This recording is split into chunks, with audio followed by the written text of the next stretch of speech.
Well, hi, hello, how are you? I guess I'm doing fine. Today, on the History of the Vietnam War podcast, we are going to we're going to discuss the Bretton Woods system. This is episode 2 of the uh, History of Vietnam War podcast.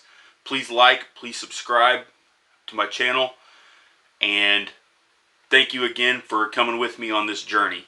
So, Bretton Woods, that's where we're at. That's what we're talking about. The Bretton Woods system was named after the Bretton Woods Conference, which was the Bretton Woods system was an economic trade alliance that the United States and her allies developed to hem in, to contain, and ultimately defeat communism. It was the mid-20th century Monroe Doctrine, and it was often called the Truman Doctrine, the containment. This was kind of the teeth end of that. This was the stick and the carrot of the Truman Doctrine. So, history of the it was named after Bretton Woods. The Bretton Woods system was named after the Bretton Woods Economic Conference, which was held in July 1st through 27th, 1944, at Mount Washington Hotel in Bretton Woods, New Hampshire. So, I mean, think about it. We weren't out of the bocage yet. We were still locked in the hedgerows, and we hadn't broke out yet. And we were already planning what's the next step. Who's the next? I mean, honestly, who's the next fight? Let's get that going. We got 750-ish delegates from 44 allied nations to come to the middle of New Hampshire and decide what the future of the world looked like. But America kind of pretty much already had it decided, and we're going to get into that. But on this situation, the idea was we're going to get everybody here, and what is our world going to look like when we're done with this war? We had, again, there was 44 allied nations. The USSR was there. In many ways, this conference was like every other giant endeavor in history. It was a shining achievement, a pinnacle of theory and application, and a giant cluster. You know what the next word is. This literally 80 years, like the Pax Americana came out of this. But at the same time, there weren't even any waiters. Like, they had to get local Boy Scouts to come in, and everybody had gone home for the summer. It was already hot, and they had to use local Boy Scouts to come in and do the waiting, like to be the wait staff. So, I mean, there was all kinds of stuff. Here, one of the two guys that came up with, or the brainchild. This was the brainchild of two guys, John Maynard Keynes of England and Harry Dexter White of the United States, not originally but representing. And he was a communist sympathizer. It's ironic that I think one of the guys that came up with this who was a communist sympathizer. They've pretty much shown that he passed information on to to Soviet spy networks. There's conspiracy theories that it might have been a double agent or a triple agent or a quadruple agent, or I don't even know how many agents, but there's all these conspiracy theories. But I mean, he's got loads of published papers and monographs saying, hey guys, I'm a full-bore communist, but here he is setting up the free trade network and to him in socialism or communism. Like, it's crazy. But that's the reality of the world. Like, everything is not easy to pigeonhole. So, let's back this up a little bit. Everybody was drawn here. It wasn't decided that we were going to win the war, but I mean, people were starting to pick on the fact that blitzkrieg works great on an unprepared neighbor against, who was surprise attacked and already had his roads built. When you get in the vast expanses of Russia, it can't do a darn thing. And when it comes up against a concerted, I'm ready to fight you back ally or enemy, like England, blitzkrieg falls flat on its face. So we knew that we were going to win the war. It was just a matter of what it was going to cost. Everybody came here expecting to hear from America what the victor America is demanding in spoils. That's history. Think of colonialism. I know that's a loaded word. We're not going to delve into the ethics or morals of it. What we're going to talk about is like the actual like connotative definition. Colonialism, trade throughout history was based on invading a neighbor and consuming their resources, and oftentimes demanding trade just within the mother satellite nation, that like controlling the trade networks, which often started a large black market, which sometimes would rattle on to this day. But the idea of the 14th, 15th century, once you started getting deep water navigation and sailing, Portuguese fleeing themselves all over the world, you got colonialism as part of that imperial international trade network. And what colonialism is kind of that same idea of conquering your neighbor, except instead of your neighbor, pick somebody on the other side of the planet and developing a navy so you can defend those trade routes, those trade networks. Conquering, controlling an area brutally, usually. I mean, I have yet to read about a really sweet, gentle, loving colonial network. I haven't read about that yet. I'm going to get there one day. Who knows? But you conquer a nation, you consume its resources, you defend it from other people who want those same resources, you bring it back to your locale, metabolize it, make stuff, sell it. You demand that trade between the mother and the satellite nation or the colony is kept in place, is kept with just you're not engaging in free trade with others. You're keeping it going up there, so you're consuming the resources even when it's just money. And that is what history was throughout all of history. And when what happened with that's the mindset that, okay, they won, you win a war, you get to dictate the spoils afterwards. What the Bretton Woods system was, everybody was coming to America to think, okay, let's see what America wants out of this. What America said was, hey guys, we're going to get into what was implied underneath it, but we'll come back to where we're at right now. But we want to open the world's navy, or we open the world's sea lanes, guarantee the right of free trade throughout everyone, and all you have to do is sign on with us and help and let America do a pretty good complete takeover of your security doctrine, and we will offer access to the only major market that has been demolished by this war. And everybody kind of looked around and said, are they being serious? Like, what's the but? There is no but. Like, we're gonna fit the bill for global security, and we're gonna allow you access to our markets, but you just have to promise that you're not gonna invade your friends, and you're not going to set up a large tariff network. We're going to engage in free trade and prosper as the whole world, and not just one or two countries. Everybody kind of looked around and hurried up and signed before they thought we came to our senses.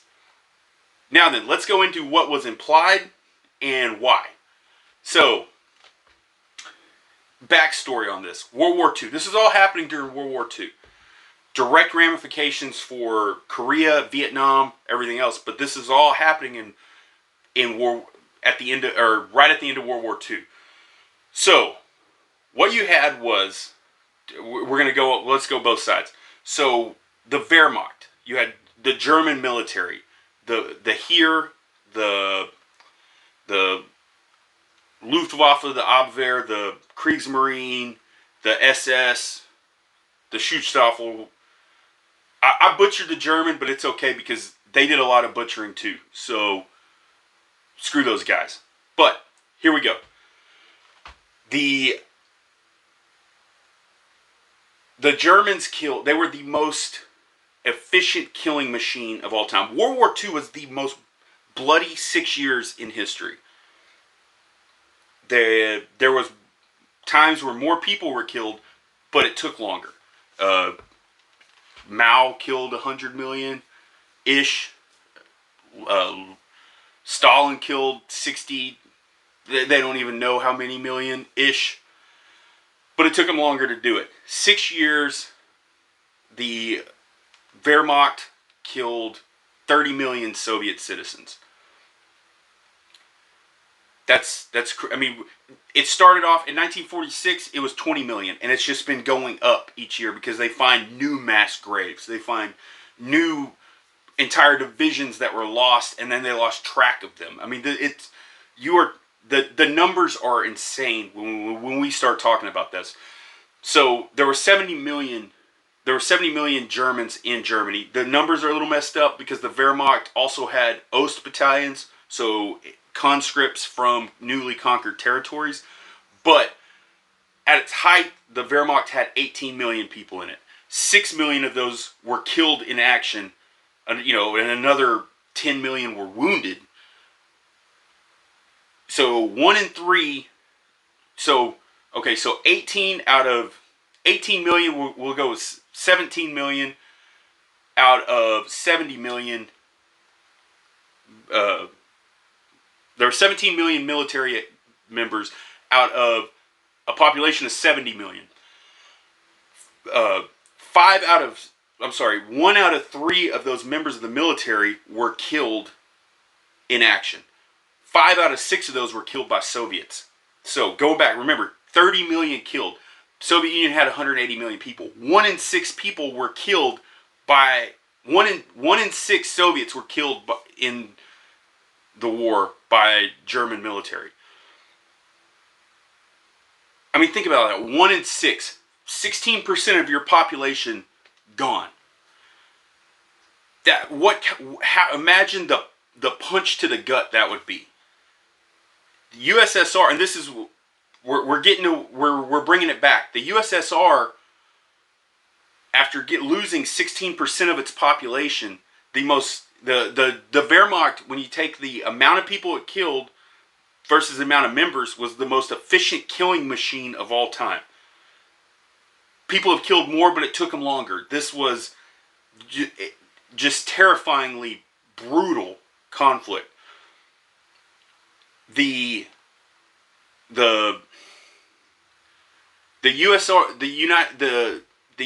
Soviet army that was steamrolling into Berlin and kicking after VE Day, kicking in the door to Manchuria, was over 16 million men. Think about this. There was close to 11 million Soviet soldiers killed throughout the war. They started the war at 280 divisions. They ended the war at over 500. They drafted over 30 million people, or almost 30. It was like 29,640,000. They drafted 30 million people. That's a tenth of the U.S. population. That's more than people that live in Texas. Drafted into the military, and they are completely and utterly ideologically opposed to the Western powers. The Soviets had either treaties, peace treaties, alliances with all of the major belligerents in the war. The only ones they broke, they kept all of the Axis treaties until they were broke by the Axis. They straight up broke every single one with the Allies. We knew that we were going to go to war with these guys. We were terrified of that aspect because remember, 30 million draftees. They started the war after losing 30 million people, 16% of their population, 1 in 6. They went from 280 divisions after losing 10 million guys. This whole time they were losing 10 million guys. They went from 280 divisions to over 500 divisions. And we knew that we were going to have to fight them, and that was terrifying to us, because you're talking about fighting the most extensive army of all time on another continent. We're not going to do it. So what we decided was we were going to get other countries to stand in the line of us. We created NATO. We bribed up an alliance of people to stand in the way of that onslaught. Because also keep in mind, the Iron Curtain was falling at this time. The end of World War II, we saw, Stalin said, "Oh, hey guys, I promise, we're going to have free elections." They'd never had free elections in the Eastern Bloc countries. They had one-party elections. Where does that go? So, we knew we were going to have to fight these guys. We didn't want to fight them. We definitely didn't want to fight them by ourselves. We wanted somebody to stand in front of us, and we would help, back up, do everything we can, supply everything, maintain that arsenal of democracy status, but let other people die. Because also keep in mind that every time we going back to the 7 Years' War in the 1760s or 50s and 60s, every time we let this continent alone, or the supercontinent, Asia and Europe alone, they go to war with each other, and we wind up coming over afterwards. 7 Years' War, Napoleonic War, Crimea, World War I, World War II, we're going to wind up having to stop these fights. So we're going to stop it now before it starts again. So what we're going to do is get everybody on the same page. And if you are, if you have a neutered Germany, if you have there's no reason to go. There's not that normal conflict that's been going on the continent this whole time. So what we did was bribe everyone on our side. We are going to write your your security policy, but we're going to let you into our milk and cookies. How would you say it? We're gonna give you our milk and honey. You're gonna get to be part of the American economic system. You're going to be able to go somewhere, buy something, make it in your country, and sell it to another country. And if you need to, we'll buy it, and you won't have to worry about piracy, sea trade, being conquered by a bigger, stronger navy. We're going to do it. And let's go into Navy talk too. So we started the war. Japan was the third biggest navy. There was the biggest navy in the Pacific. And I'm going to tell you why we're guaranteeing free trade. So, Japan was the third largest navy in the world, behind America and England, flip-flopping. But we were a two-ocean navy. There was the Vincent Walsh Act, and we were just getting into, imagine if you were just tying on your gloves to go get in a fight. That's what we were doing. We were just starting two-ocean navy. So, December 7th, 1941, America was at 17 battleships, 8 fleet escort light carriers. We were at 171 destroyers, a bunch of assorted ships, and so we were at around 225 surface warships plus another 112 submarines. Grand total, we had 790 ships spread out between two navies plus coast. The most important, we had 225 surface warships, 112 subs. Throughout the entire war, Japan had 12 battleships, 25 carriers, 169 destroyers, a grand total of 419 surface warships, 195 subs. That's more that's making up for losses as well. But keep in mind, remember what I said, 225 surface warships, 112 subs, on December 7th, 1941. Within 4 years, we were at 23 battleships. We were at 130 carriers. Remember, less than 4 years, we were at 130 carriers. Now, that's light and escort carriers. We had we had 30. I'm sorry. Yeah, we had 30 fleet carriers. We had 377 destroyers. We had all taking all the assorted ships. We had LSTs. You could pack 15 tanks on a ship where you built them and then drive them somewhere. I mean, nobody else had that. Nobody else could make that. We had a 3,000 mile moat and a 10,000 mile moat on each side of us. So while Dresden was getting firebombed, Detroit was perfectly 100% safe. So in less than 4 years, we went from 225 surface warships to 863 surface warships. We had in the United States Navy, we had almost 6,800 ships from 700 ships at the start of the war. Imagine that. That's American might. That's the milk and honey that we were offering people. So we dominated everybody in the. If you take, there was like close to 900,000 airframes that were built in the war. America and England, almost completely America. 80,000 of which were. So I'm sorry, I didn't go into. Of the 900,000. Almost 800,000 were built by America. And then 30,000 were built by the Axis. America was the arsenal of democracy. It still is the arsenal of democracy. Sorry. What I was saying is we have the extra might left over at the end of the war to guarantee those. People believed it. It wasn't flowery speech. It was people looked out and saw 30 fleet carriers and said, you know what? I bet they can do it. You take today, 80 years after this, there are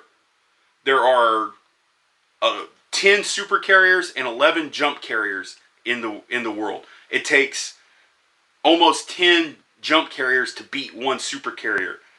9 of the 11 jump carriers are flagged by America. All 10 of the super carriers are flagged by America. That is why we can guarantee these sea lanes, still to this day. So let's back it up. So we knew that we were going to fight the Soviets. We bribed people on our side because you can have economic prosperity to get you out of the pile of rubble that this war has left you in. We will help you with that. We will guarantee this safety. You just need to be on our side. The curtain's falling and you've got to pick a side. What this was to hem in communism. So what we wound up doing was, again, bribing up this system of protection of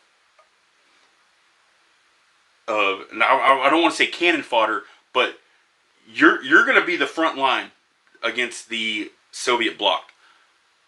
We're going to back you up and we're willing to go to war, but you're going to have to make the first effort. You're going to have to make the first step, and then we will come in as America and do what we need to do afterwards. But you have to make the first efforts. So part of that, we fixed everyone was able to convert you had to be able to convert your currency into gold. That was called pegging your currency or converting your currency. In 1971, Nixon nixed that. They created the Nixon shock, got us off the gold standard.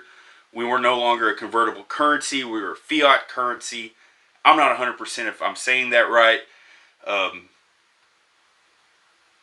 I'm just proud that I didn't laugh at the word peg.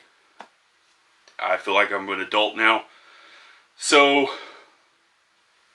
that's considered the death of the Bretton Woods system, is getting off the gold standard.